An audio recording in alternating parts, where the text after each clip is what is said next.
નમસ્તે મિત્રો, આજે આપણે ધોરણ 8 માં પ્રકરણ 6 ઘન અને ઘનમૂળમાં સ્વાધ્યાય 6.2 ના ઘનમૂળ શોધવાના દાખલા જોઈશું. તો સ્વાધ્યાય 6.2 માં પહેલા દાખલામાં એવું કહ્યું છે કે આપેલી દરેક સંખ્યાનું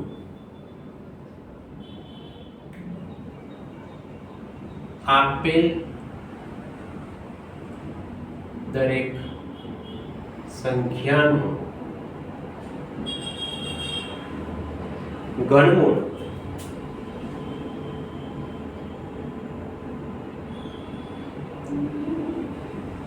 અવિભાજ્ય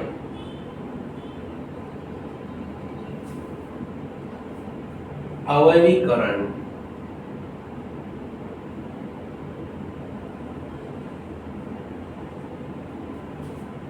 ની રીતે શોધો.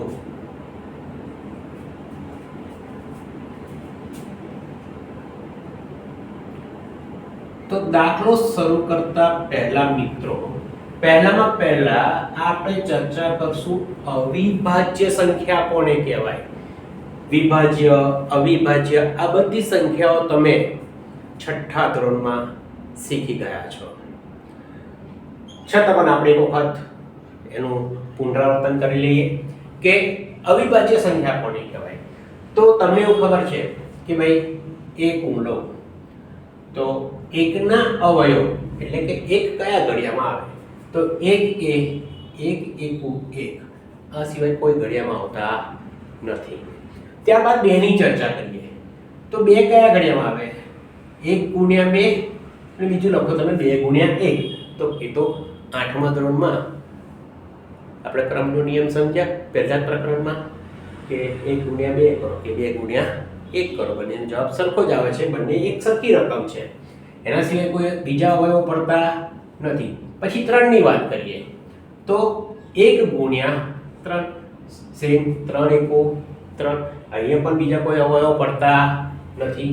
પછી 4 ની વાત કરીએ આપણે તો 4 એ 1 ચોક 4, 1 ચોક 4 સિવાય બીજા એક ઘડિયામાં પણ આવે 2 દુ 4, તો 1 4 અને 2. ત્યારબાદ આપણે 5 ની વાત કરીએ તો એક આવશે 1 પંચા 5, 5 એકુ 5 આ સિવાય બીજા કોઈ ઘડિયામાં ન આવે.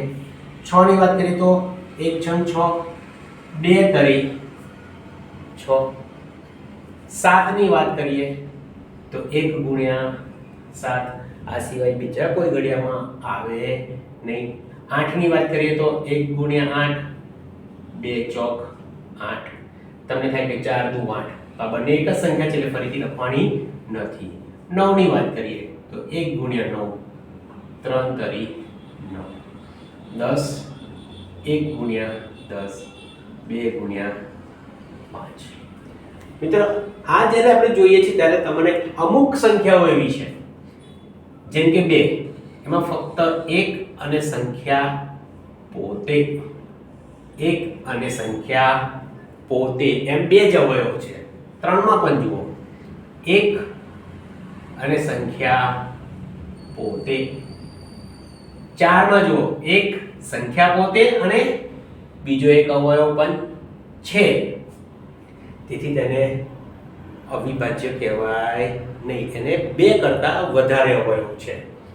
5 માં જુઓ 1 અને સંખ્યા પોતે એટલે કે અહીંયા 2 જ અવયવ છે. 6 ની અંદર 1 છે, 6 છે, 2 છે અને 3 છે.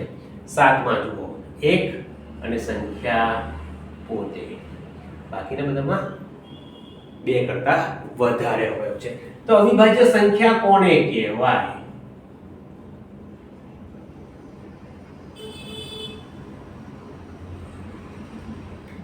જે સંખ્યાને 1 અને સંખ્યા પોતે આમ 2 જ અવયવ હોય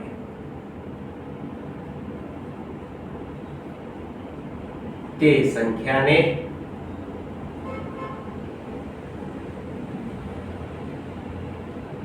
અવિભાજ્ય સંખ્યા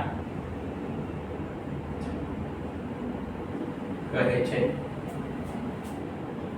એટલે આપણે અવિભાજ્ય સંખ્યા કઈ આવે 2 3 5 7 11 13 17 19 23 29 હવે આપણી આ અવિભાજ્ય સંખ્યાઓ છે જેને 2 કરતા વધારે અવયવ છે એ બધી વિભાજ્ય 4 એ વિભાજ્ય 6 વિભાજ્ય 8 વિભાજ્ય 9 વિભાજ્ય 10 વિભાજ્ય 11 વિભાજ્ય છે 12 વિભાજ્ય જોઈ લો 12 કેવી છે વિભાજ્ય 1 ગુણ્યા 12 2 ગુણ્યા 6 3 ગુણ્યા 4 આ 12 ના અવયવ થયા 1 2 3 4 6 ને 12 અવયવનો મતલબ આપેલી સંખ્યાને જે સંખ્યાઓ વડે આપેલી સંખ્યાને દાખલા તરીકે 12 આપી છે જે સંખ્યાઓ વડે નિશેષ ભાગી શકાય એક વડે ભાગો તો 1 1 1 2 2 અહીંયા શેષ 0 રહ્યો નિશેષ ભાગી શકાય તે બધી જ સંખ્યાઓ આપેલી સંખ્યાના અવયવ કહેવાય। હું 12 ને 2 વડે ભાગું તો 2 × 12 અહીંયા પણ શેષ 0 આવે છે। હું 12 ને 3 વડે ભાગું 3 × 12 તો પણ મારે શેષ 0 આવે છે। એ જ રીતે 4 વડે ભાગું તો આ બધી સંખ્યાઓ વડે હું જ્યારે ભાગીશ 1 વડે 2 વડે 3 વડે 4 વડે 6 વડે ને 12 વડે હું જ્યારે 12 ને ભાગીશ ત્યારે દરેકમાં મને શેષ 0 મળશે। તો એ સંખ્યાઓને આપણે એના અવયવ કહીએ 12 ના અવયવ કહેવાય। આ પણ તમે છઠ્ઠા ધોરણમાં શીખ્યા છો। તો આ એક માટે શું કહેવાનું? તો મિત્રો અત્યાર સુધી એવું હતું કે જે સંખ્યાને બે જ અવયવ હોય એક હા તો છે ને એક એને છે અને સંખ્યા પોતે આમાં તો બંને વસ્તુ સંખ્યા પોતે આવી એકના અવયવમાં બંને સંખ્યા પોતે આવી એટલે એક એ વિભાજ્ય પણ નથી કે અવિભાજ્ય પણ નથી વિભાજ્ય નથી કે અવિભાજ્ય નથી તેથી એક એ વિશિષ્ટ સંખ્યા છે કેવી સંખ્યા છે વિશિષ્ટ સંખ્યા છે। હવે મિત્રો જ્યારે આપણે ઘનમૂળ શોધવાનું હોય અવિભાજ્ય અવયવની રીતે શોધવાનું હોય ત્યારે હંમેશા આપણે અવિભાજ્ય અંકોથી જ ભાગાકાર કરીશું અવિભાજ્ય અંકોથી જ ભાગાકાર કરીશું વિભાજ્ય અંકોથી ભાગાકાર કરશું નહીં। દાખલા તરીકે તમને કહેવામાં આવે કે 16 ના ભાગ પાડો પહેલો જ વિચાર મનમાં આવે કે 4 ચોક 16 ના 4 ચોક 16 નથી કરવાનું કારણ કે 4 એ વિભાજ્ય છે। મારે શરૂઆત કરવાની પહેલા 2 થી જ વિચારવાનું કે શું 2 વડે નિશેષ ભાગી શકું છું। આ માટે નિશેષ ભાગવાના બધા જ નિયમોનું તમારે પહેલા પાલન કરવું પડે જેમ કે 2 વડે નિશેષ ભાગવા માટે જે સંખ્યાનો એકમનો અંક 0 1 0 2 4 6 કે 8 હોય 0 2 4 6 કે 8 હોય તો તે સંખ્યાને તમે 2 વડે નિશેષ ભાગી શકો છો। ત્યારબાદ 2 વડે જો ન ભગાય તો આપણે 3 વિશે વિચારવાનું। 3 નો નિયમ શું છે તો આપેલી સંખ્યાના અંકોનો સરવાળો આપેલી સંખ્યાના અંકોનો સરવાળો જો તે 3 ના ઘડિયામાં આવતો હોય એટલે કે 3 વડે વિભાજ્ય હોય તો તે સંખ્યાને 3 વડે નિશેષ ભાગી શકાય। 3 પછી આપણે 5 વિશે વિચારવાનું। આ રીતે તમે વિચારતા જશો તો તમે સરળતાથી દાખલો કરી શકશો। તો ચલો આપણે હવે પહેલો દાખલો જોઈશું। પહેલા દાખલામાં આપણને કહ્યું છે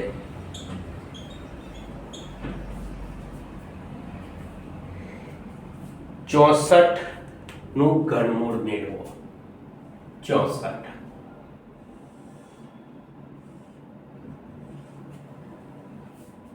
એકમ અંક છે 4. 4 છે તો 2 વડે ભાગી શકાશે? 2 ના ઘડિયામાં 4 આવે? હા. તો આપણે 2 વડે એને નિશેષ ભાગી શકીશું. જો મિત્રો ન આવડતું હોય તો 64 ને 2 વડે ભાગીને પાછલા પાન પર ચોક્કસ જોઈ લેવું. 2 તરી 6, 4 ઉતારીએ, 2 દુ 4. જે જવાબ આવે છે, જે ભાગફળ આવે છે તેને અહીંયા લખીશું. હવે એકમ અંક પાછો ફરીથી 2 વડે ભાગ ચાલશે તો હું 32 ને 2 વડે ભાગીશ. 2 એકુ 2, 3 માંથી 2 જાય તો 1, 2 ઉતારીશું, 2 ના ઘડિયામાં 12, 2 છંગ 12 એટલે આવશે 16. એ ભાગફળને અહીંયા લખીશું. હવે વિચારીશું 16 ને આપણે એકમ અંક 6 છે એટલે 2 વડે ભાગી શકાશે તો 2 ઈઠા 16 ઘડિયાળ આવડવા જરૂરી છે. હવે તો 2 ચોક 8, 2 દુ 4. તો 64 નું હવે ઘનમૂળ. 64 બરાબર મિત્રો ઘનમૂળમાં આ રીતે અહીંયા 3 લખવા જરૂરી છે. કેટલી વાર છે? 3 ને 3 6 વાર. તો 2 ગુણ્યા 2 ગુણ્યા 2 6 વાર લખશું.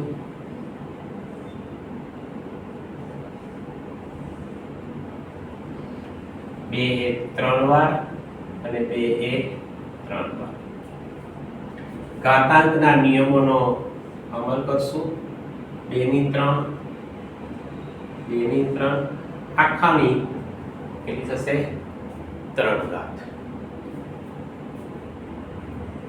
2 ની 3 એની 1/3, 2 ની 3 એની પણ 1/3. 3 3 ગયા એટલે 2 ની 1, અહીંયા પણ 2 ની 1 એટલે 2 દુ 4. આ ન દર્શાવો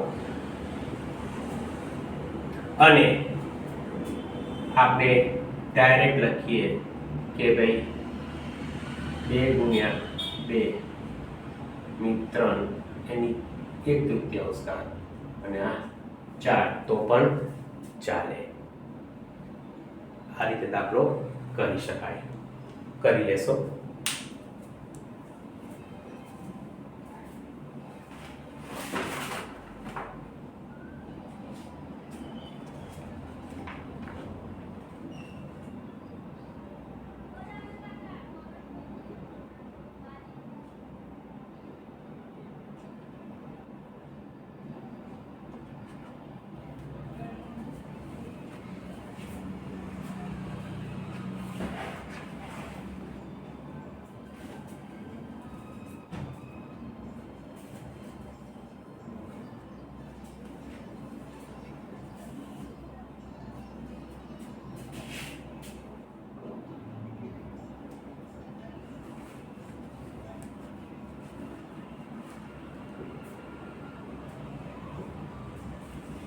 લખાઈ ગયો. આપણે હવે ત્રીજો દાખલો જોઈશું.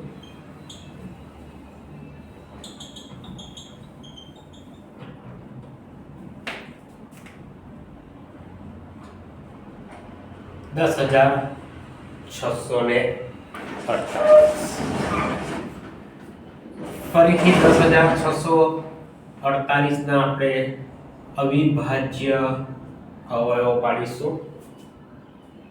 એકમ અંક 8 છે તો 2 વડે 10,648 ને આપણે 2 વડે ભાગીને જોઈશું. 2 પંચા 10, 6 ઉતારીએ, 2 તરી 6, 4 ઉતારીશું, 2 દુ 4, 8 ઉતારીશું, 2 ચોક 8. તો 2 વડે ભાગતા ભાગફળ મળે છે 5324. ફરીથી એકમનો અંક 4, તો 5324 ને આપણે ફરીથી 2 વડે ભાગીશું. 2 દુ 4, 1 2 છંગ 12, 13 માંથી 12 જાય તો 1, 2 ઉતારીશું, 2 છંગ 12 અને 4, તો 2 દુ 4. તો જવાબ આવશે 2662. એકમનો અંક 2 ફરીથી 2 વડે ભાગાકાર કરી શકાશે. 2 વડે ભાગીશું. 2 કો 2, 6, 2 તરી 6, 6 નીચે ઉતારીશું, 2 તરી 6 અને ફરી 2 ઉતારીશું, તો 2 કો 2, 1331.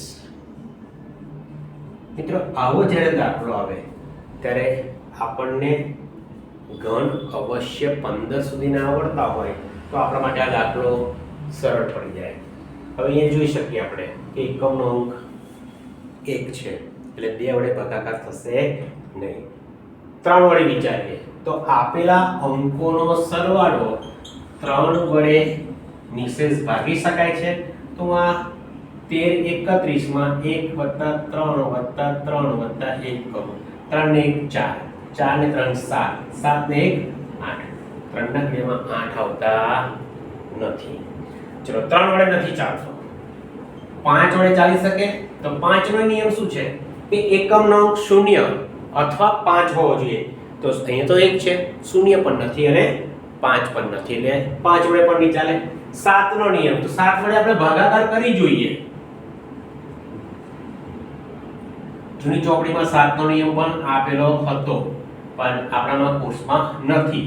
તો 7 × 7, તો 6 વચ્ચે 7 × 9 = 63, 1. હવે અહીંયા શેષ વધી 1, ભાગ ના ચાલે તેની શૂન્ય, શેષ 1 વધી, એનો મતલબ કે 7 વડે ચાલશે નહીં. 7 પછી કઈ અવિભાજ્ય સંખ્યા આવે? 8 ના, એ વિભાજ્ય છે. 9 પણ વિભાજ્ય છે. 10 વિભાજ્ય છે. 11, તો 1331 ને 11 વડે ભાગીએ. 11 × 11, 3 માંથી 1 જાય તો 2. હવે આ 3 ઉતારીએ. 11 દુ 22, 3 માંથી 2 જાય તો 1. 11 × 11 કેટલા આવે? 121. 121 આપણે અહીંયા મૂકીશું. ફરીથી 11 વડે પ્રયત્ન કરીએ 121 ને ભાગવાનો. 11 × 11, 11 × તો 11, 11. જો તમને ઘણ આવડતા હોય તો તમે સરળતાથી એવું આ ભાગાકાર કર્યા વગર પણ તમે 11 લખી શકતા. તો 10648 અવયવ પડશે 2 × 2 × 2, 11 × 11 × 11. આ 3 ની જોડ 10648 ને હું જો ઘનમૂળમાં લઉં તો અહીંયા પણ મારે લખવું પડે 2 ની 3, 11 ની 3. અહીંયા ઘનમૂળ લખવું, આ રીતે લખવું, અથવા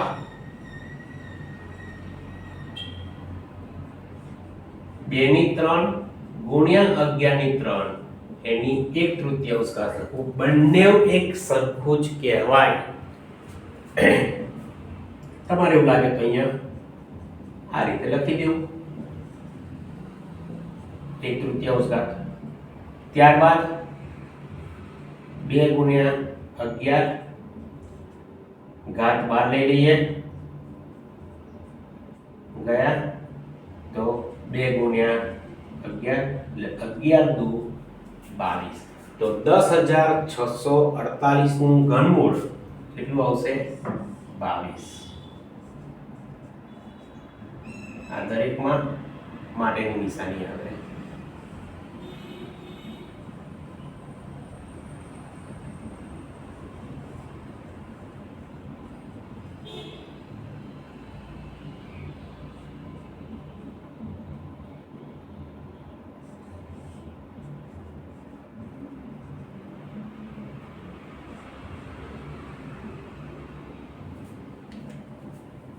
લખી લેશો.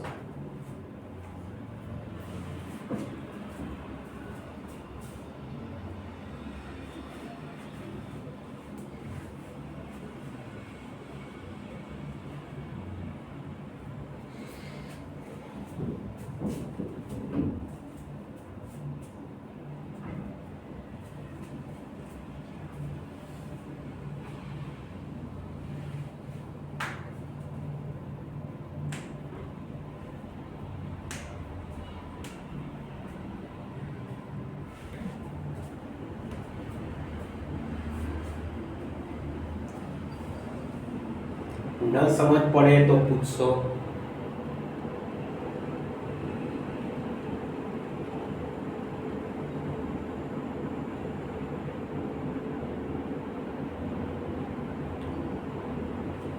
ચલો લખાઈ ગયું.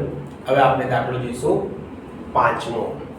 પાંચમો દાખલો આપ્યો છે 15,625. લખાઈ ગયું છે. પાંચમો દાખલો 15,625. રકમ લખતી વખતે જ જોડે જોડે ધ્યાન જવું જોઈએ કે એકમનો અંક કયો છે. તો 15,625 માં એકમનો અંક 5 છે. પહેલા તો આપણે અવિભાજ્ય અવયવ પાડીશું. એકમનો અંક 5 છે. બેનો નિયમ શું હતો? જે સંખ્યાનો એકમનો અંક 0, 2, 4, 6 કે 8 હોય તો તે સંખ્યાને 2 વડે નિશેષ ભાગી શકાય. પણ મારી જોડે તો એકમનો અંક છે 5 એટલે 2 વડે ચાલશે નહીં. 3 વડે અંક શું છે? આપેલી સંખ્યાના અંકોનો સરવાળો. આપેલી સંખ્યા કઈ સંખ્યા છે? 15,625. એના બધા અંકોનો સરવાળો કરીએ. 1 + 5 + 6 + 2 + 5. તો 5 ને 1 6, 6 12, 12 ને 2 14, 14 ને 5 19. 19 એ 3 ના ઘડિયામાં આવતી નથી એટલે કે 3 વડે વિભાજ્ય નથી. તેથી 3 વડે પણ ચાલશે નહીં. તો 15,625 આવે. 3 પછી કોણ જોવાનું? અવિભાજ્ય કઈ આવે? 5. 5 નો નિયમ શું છે? જે સંખ્યાનો એકમનો અંક 0 કે 5 હોય. અહીંયા 5 છે તો 15,625 ને આપણે 5 વડે ભાગી શકીશું. 5 તરી 15, 6, 5 એકુ 5, 6 માંથી 5 જાય તો 1 બગડો ઉતારીએ. 5 × 2 = 10, 2 5 × 5 = 25. તો 5 વડે ભાગતા ભાગફળ આવ્યું 3,125. ફરીથી જુઓ એકમનો અંક 5 છે. જો નિયમ પ્રમાણે તમે આગળ જાઓ છો તો પછી 5 પછી તમારે આગળ 3 કે 2 વિશે વિચારવાનું નથી. 5 પછી 7, 5 વડે ન ચાલે તો 7 વડે, 7 વડે ન ચાલે તો 11 વડે, તે રીતે જ આગળ વધવાનું છે. તો 3,125 ને ફરીથી આપણે 5 વડે ભાગી જોઈએ. 5 3 છે અહીંયા નાના કહેવાય એટલે આપણે 31 લઈશું.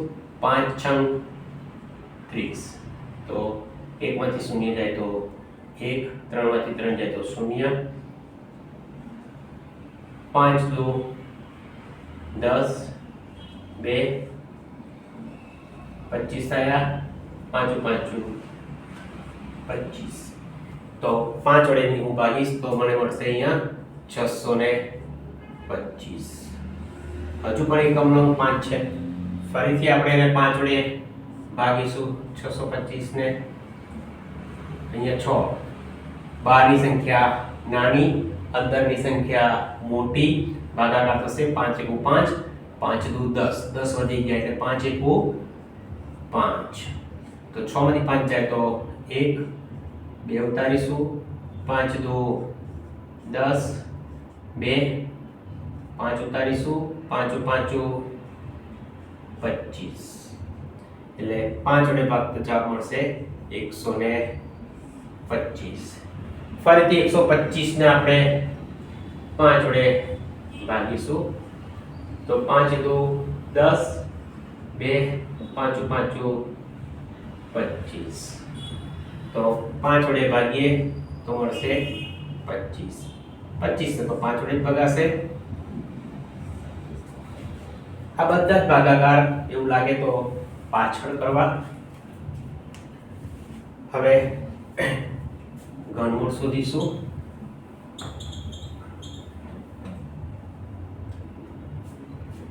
સરળતાથી સમજ પડતી હશે તેવી આશા રાખું છું. ન સમજ પડે તો અવશ્ય પૂછો. 15625 એ દીવાલ 5 છે. 1 2 3 4 5 ને 6. ઘનમૂળમાં 3 3 ની જોડ બનાવવાની એટલે કે 5 ની 3 5 ની 3. હવે હું જ્યારે ઘનમૂળની નિશાની મૂકું છું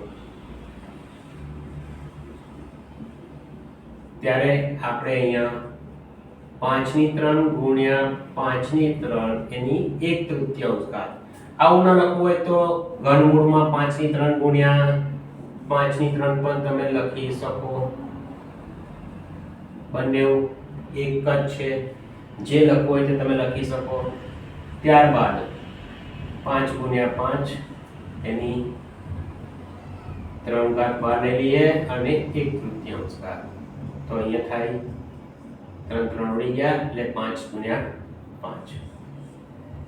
ઘનમૂળ 15 625. ઘનમૂળ 15 625 5 5 25. તો 15625 નું ઘનમૂળ મળશે આપણને 25. લખી લેશો.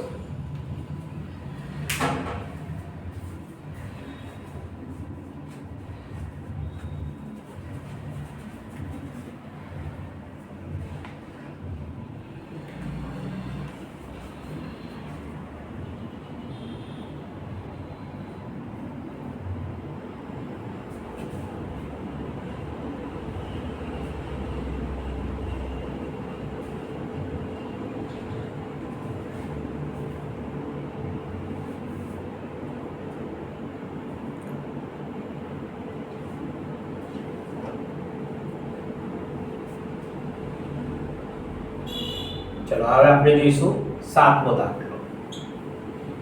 સાતમો દાખલો છે 1,10,592 નું ઘનમૂળ શોધવાનું છે. રકમ લખીએ તે સાથે જ નજર જવી જોઈએ. એકમનો અંક 2 છે. જે સંખ્યાનો એકમનો અંક 0 2 4 કે 6 કે 8 હોય તે સંખ્યાઓને આપણે 2 વડે નિશેષ ભાગી શકીએ છીએ. હું 2 વડે ભાગીશ તો 1,10,592 ને હું 2 વડે ભાગું. 2 પંચા 10, ફરીથી 2 પંચા 10, 5 ઉતારીએ 2 દુ 4, 19, 2 નવા 18 અને 2 છંગ 12. તો આવશે 55,296. એકમનો પાછો ફરીથી 6 એટલે એને 2 વડે ભાગી શકાય. 2 દુ 4, 2 સીધા 14, 2 છંગ 12, 2 ચોક 8 અને 2 ઈઠા 16. ફરીથી 2 વડે ભાગતા જવાબ મળ્યો 27,648. હવે 27,648 ને 2 વડે ભાગીએ. 2 को 2, 7 ઉતારીએ 2 તરી 6, 1 રહેશે 6 ઉતાર્યા 2 ઈઠા 16, 4 ઉતારીએ, 2 દુ 4, 8 ઉતારીએ, 2 ચોક 8, તો 13,824. 2 વડે ભાગતા ફરીથી 2 વડે ભાગીશું તો 13,824 ને 2 વડે ભાગીએ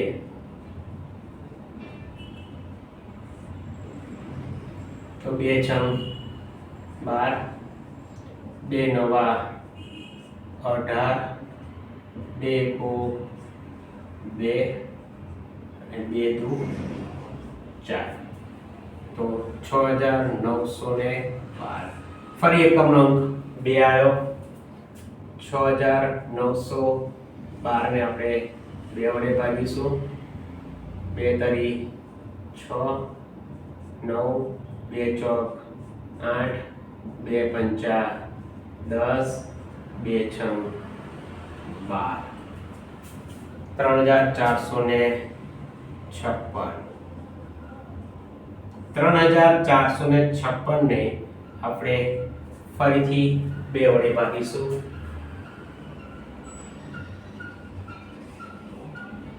2 એકુ 2, 2 સિત્તા 14, 2 દુ 4, 2 ઈઠા 16. 1,728. 1,728 માં એકમનો અંક 8 એટલે ફરીથી 2 વડે ભાગીશું. 2 ઈઠા 16, 2 છંગ 12, 2 ચોક 8, તો 2 વડે ભાગતા આવશે 864. હવે 864 ને આપણે 2 વડે ભાગીશું તો 864 ભાગ્યા 2, 2 ચોક 8, 2 તરી 6, 2 દુ 4, એટલે 864 ને 2 વડે ભાગતા 432. 432 ને ફરીથી 2 વડે ભાગીએ. 2 દુ 4, 2 એકુ 2, 2 છંગ 12. મારે 16 જોઈએ છે, સોરી નહીં, 2 ઉતારીશું એટલે 2 છંગ 12 બરોબર છે. એટલે 216. 216 ને ફરીથી 2 વડે ભાગીશું તો 216 ભાગ્યા 2, 2 એકુ 2, 1 ઉતારીએ. મિત્રો અહીં ખાસ યાદ રાખો, 1 ઉતાર્યો, ભાગ નથી ચાલતો. ભાગ ન ચાલે ત્યારે અવશ્ય તમે શૂન્ય મૂકો. ભાગ ન ચાલે તેનું શૂન્ય મૂકો, એટલે ભાગ ન ચાલે તેનું શૂન્ય. હવે 6 ઉતારો, 2 ઈઠા 16, એટલે 216 ને હું જો 2 વડે ભાગું તો જવાબ આવે 108. હવે આ જગ્યા વધારે રોકે છે, આપણે એક વખત ફરીથી એને નાના અક્ષરે લખી લઈએ, નહીં તો 1,10,592. પહેલા 2, 55, 296, 27, 648, 13,824, 6,912, 34, 56, 17, 28, 864,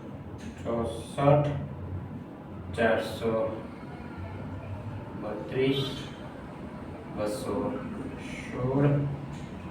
108. 1, 2, 3, 4, 5, 6, 7, 8, 9 ને 10. 2, 3, 4, 5, 6, 7, 8, 9 ને 10. ઓકે, હવે આપણે એને 108 ને 2 વડે ભાગીશું. જો તમે ડાયરેક્ટ કરી શકતા હો તો પણ કરી શકાય. 2 પંચા 10, 2 ચોક 8, ફરીથી 27 દુ 54. હવે એકમનો કયો 7. 7 છે એટલે 2 વડે ભગાશે નહીં. 7 ને 2 9 તો 3 વડે ભાગી શકાશે. 3 9 27, 3 3 1 તો 1,10,592. 1 2 3 4 5 6 7 8 9 10 11 ને 12 વખત 2. 1 2 3 4 5 6 7 8 9 10 11 ને 12. 3 વખત 3. હવે 3 3 ની જોડી બનાવો એટલે અહીંયા આવશે 2 ની 3 ઘાત, 2 ની 3 ઘાત, 2 ની 3 ઘાત, 2 ની 3 ઘાત અને 3 ની 3 ઘાત. ત્યારબાદ ઘનમૂળમાં મૂકીશું 1,10,592. બે રીતે લખી શકો તમે. 2 ની 3, 2 ની 3, 2 ની 3, 2 ની 3 એની કેટલી ઘાત 1/3 અથવા ઘનમૂળમાં પણ આને લખી શકાય. ત્યારબાદ 4 વાર 2 3 આ બધાની 3 ઘાત એની 1/3. 3 3 ગયા તો રહેશે